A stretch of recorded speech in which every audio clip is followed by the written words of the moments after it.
Welcome back as we continue to study parallel lines which are being cut by a transversal. We see several examples here by way of review. The first example in the top left, we see our corresponding angles. Corresponding angles are two angles that are in the same relative position to separate parallel lines.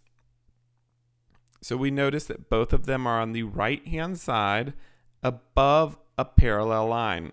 These two are going to be congruent in measure. In the top middle, we have alternate interior angles. Alternate interior angles are on opposite sides of the transversal, which is why it's identified as alternate, and they are within the parallel lines, which is why we identify it as interior. So they are alternate interior angles. And alternate interior angles are also congruent. They will have the same measure. Third example, we have two angles that form a straight line. In other words, two angles whose sum is 180 degrees we recognize as supplementary angles. The fourth example on the bottom left, we have alternate exterior angles. Two angles on opposite sides of the transversal outside of the parallel lines. So alternate exterior. Alternate exterior angles are also congruent. Our fifth example, we have two angles between the parallel lines on the same side of the transversal. We call these same side interior angles. Same side interior angles will add up to have a sum of 180 degrees. So they are also supplementary angles. And then our last example, number 6, we see angles on opposite sides of intersecting lines, which we identify as vertical angles. Vertical angles are also congruent.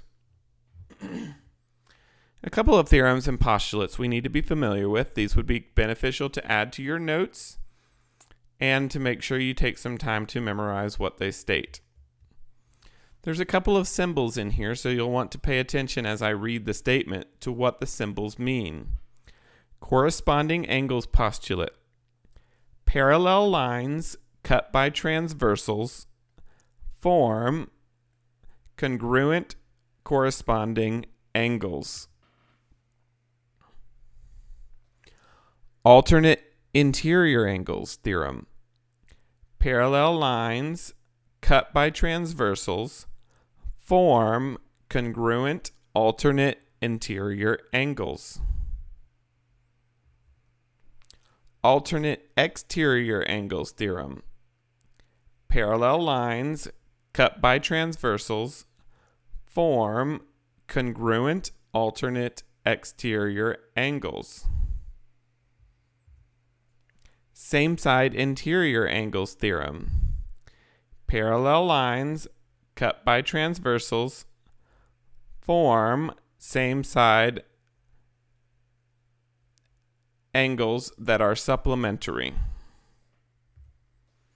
Vertical angles congruence theorem. Vertical angles are congruent. Now, if you remember correctly, earlier this year we did several proofs, and I told you that you're going to need to be familiar with theorems, postulates, and definitions, so that when you get to geometry, you have a solid understanding of those theorems, postulates, and definitions to be able to use in a proof statement. These are a couple of examples of some of those theorems that you'll want to be familiar with.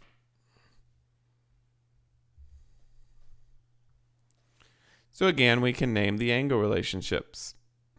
On the top left, we have corresponding angles, and corresponding angles are congruent. On the top middle, we have alternate interior angles. Alternate interior angles are congruent. On the top left, we have two angles whose sum adds up to 180 degrees. So we have supplementary angles. On the bottom left, we have alternate exterior angles. Alternate exterior angles are congruent. On the bottom middle, we have same side interior angles. Same side interior angles are supplementary. On the bottom right, we have vertical angles. Vertical angles, we recall, are congruent. If you were in class, I would have you stand up, and one at a time we would go through several angle relationships, so I could call out a number like 1 and 7. And you would be able to identify that angles 1 and 7 are alternate exterior angles. I could move on to the next student and ask, what is the relationship between angles 3 and 8? And you should be able to identify that angles 3 and 8 are corresponding angles. Well, I could also ask the relationship between angles 5 and 4, to which you should be able to articulate that angles 5 and 4 are alternate interior angles. So using all of our theorems, we can very easily find all of the degrees of measure within an image like this simply from knowing any one given angle. Now you need to be able to solve for x. And so our first problem, we begin with 5x minus 90 in one angle and 2x minus 30 in another angle. And the first thing we need to recognize is what the angle relationship is that exists. And here we have alternate interior angles. We recognize it as alternate interior angles because the two angles are inside the parallel line and they are on alternating sides of the transversal. We recall from our theorems that alternate interior angles are congruent. So one angle will be equal to the other angle. So we're simply going to fill in those two angles. On one side we have 5x minus 90. On the opposite side we have 2x minus 30. Again, as has been the practice all year long, I generally look for the smaller x value so that I can move it across the equal sign by subtracting. This allows me to stay with a positive x value that I won't forget to clear at the end of the problem. So I will subtract 2x from one side. What you do to one side, you must do to the other. 5x minus 2x is 3x minus 90 equals negative 30. To which we will now add 90 to both sides. So negative 30 plus 90 will give me positive 60 equals 3x. We can now divide both sides by 3, and we determine that the value of x equals 20. Now this question not only asks us to find the angle measure, but it also asks us, not only asks us to find the value of x, it also asks us to find the angle measure. Since we know that x is equal to 20, we can simply plug it into both of our equations. And really, since we know that both of those angles are congruent, we can plug it into either one of those equations. So I'm going to go ahead and pick the one that has my x being multiplied by a smaller number. 2x minus 30. Again, we know the value of x to be 20, so we end up with 2 times 20 minus 30. Order of operations dictates that we do the multiplication first, so 2 times 20 is 40 minus 30 equals 10.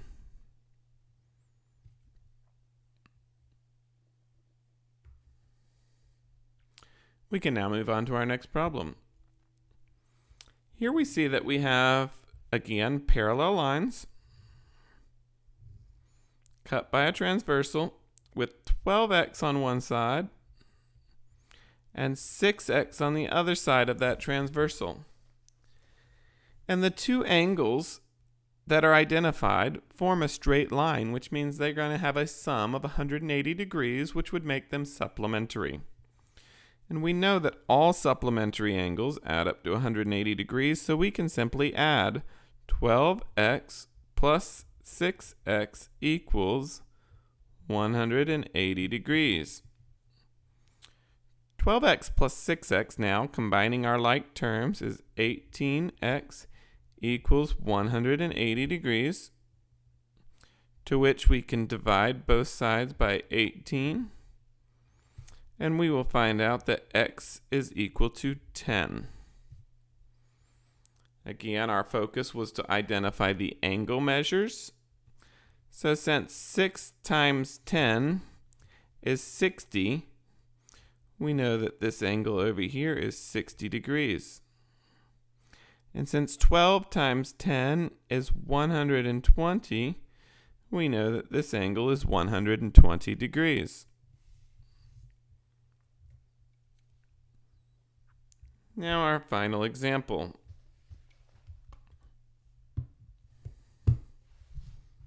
Our final example has, again, two parallel lines cut by a transversal, and we're given x squared in one angle and 36 degrees in the other angle. Now, finding the value of the missing angle is very easy because we have same side interior angles.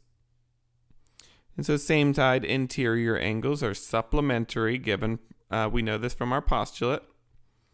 So we're going to end up with 36 plus x squared equals 180.